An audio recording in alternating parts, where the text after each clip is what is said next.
اعوذ بالله من الشیطان الرجیم. بسم الله الرحمن الرحیم.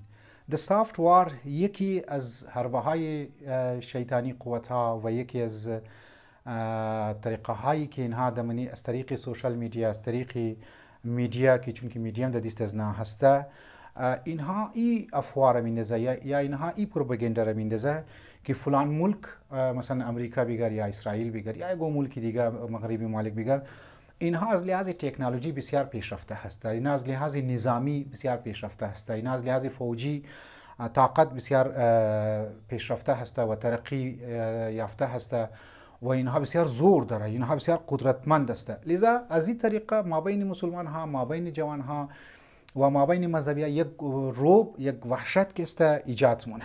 مونږ اگر تو د خلاف ازنا بال شدی یا مثلا د خلاف ازنا انتر گپ زدی یا مثلا باید د خلاف سربراهان مملکت خو باید تو قیام کنی که مو جنگ نمیخوای، مثلا موزی گبا نمیخوای، چرا؟ چون که مو اینها بسیار طاقتور است. لذا اینها دمنی ممالکای اسلامی ترقی پذیر ممالک ها روب و وحشت را ایجاد مونه.